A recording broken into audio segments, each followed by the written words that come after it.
السلام علیکم جان. دیر کردی؟ خیر. اگر 5 منوتی دیگه دیر میکردی حاضر بابی میخواست میرفتک. ما تو رو گفتم زفروای بابی من بسیار هم آدمی نازکه. همین آدم 3 سال که گذشت خودت میدانید رنگ گودک میشوه، نازک میشوه. مرا گوش کن، همین گپوتا دونسته گازن که مبادا اگر یک گپت مخونو شو که تمام مایلی میگردونه. ها بیا رفتیم در اموجا. این از زفر مرا گوش کن، اون نحشه بابیم شتگیه همو چیزه گفتم کو همو گپای خود ما بگو فهمیدی؟ همو مسئولیت همو گپا من نمیرم خودت برن. چی نمیری تو؟ آخه ما چخه میرم اونجا؟ من چخه میرم؟ تو برگازن کتیش ما گفتگی واری که تو میایی گفتن. اوه ها میدونه؟ ها میدونه. شتگیه برا کلی میخواد یک اونجا دیگه میرم برا. چرا نمیکنم بگی؟ نکی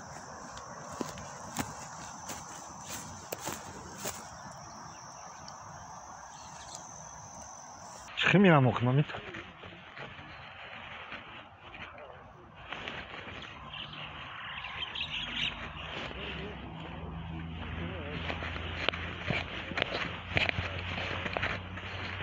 السلام علیکم بابی جان. نغزی تینجی خوبی؟ احوال که خوب سلامتی خوب؟ بردمه کی بابی جان تینجی خوبی؟ بیا بچم. دیگه نغزی بابی جان تینجی خوبی؟ من نه ناس میکشم بابی جان، نه عرق میخورم، نه سیگریت میکشم، نه یکم همه ای خانمم بیرون نمیبرم بابی جان. تو زفر نام داری؟ بابی شید خوش آمدی. من درباره تو بسیار شنیدم. بابی تو بغیرت هم بودی. ها بابی همه چیه من بغیرت اون صرف نمیکنم بابی جان. خندات بزن.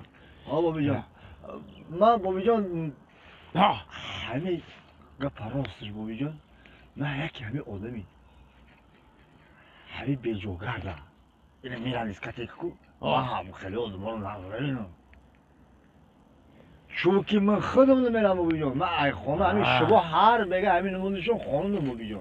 خیلی درست اینه که حق نداری یکان تو رو بد ببینی با همه آدمای همه رو نقض بی فرقش شد. نه اون ما اکمال چکه بچه با ترتیب ما گفتن آنه ایش دیگه گفت با مدیت تو رو بد دیدن دلی خودت سیاه میکنی.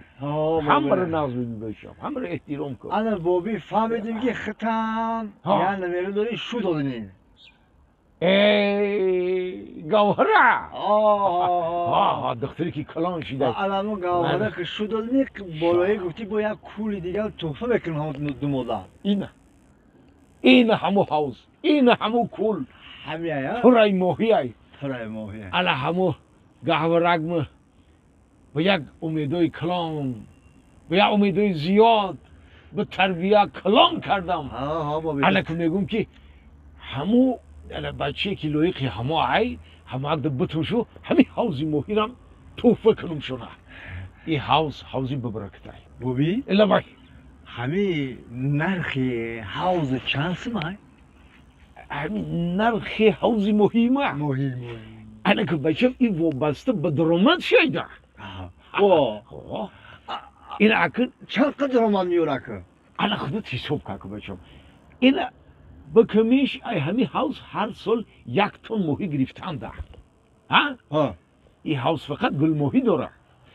نرخ هر 1 کیلوگرم گل ماهی رو انا خودت تصور کن. ما کوتره سودا میکنم هر کیلوی ماهی گل ماهی 30 سومانی مثال. انا که 1 تنشه خودت حساب کن 30 سومانی چند سوم میشه. انا که این قدر پول شدن ده وقتی کول سودا میکنم کول نرخش هیچ وقت میره که درآمدی از سالش نه درآمدی 2-3 سالش که این سودا میکنم وای جورا به حد نرخ قیمت داره. انا بعد خودت چی نیت داری بچم؟ بابی من بچه زنگیر فهمیدم که خودت یک نویره داری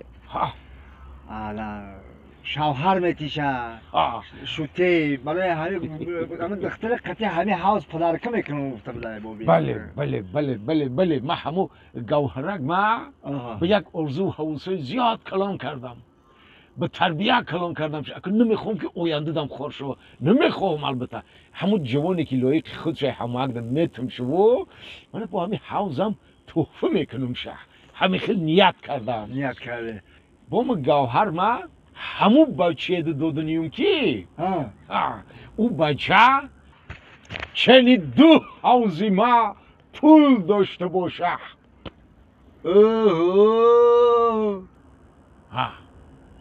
اما چنیده حوزی تو که پول داشته باشم نبیره ایتمالا چی در کنه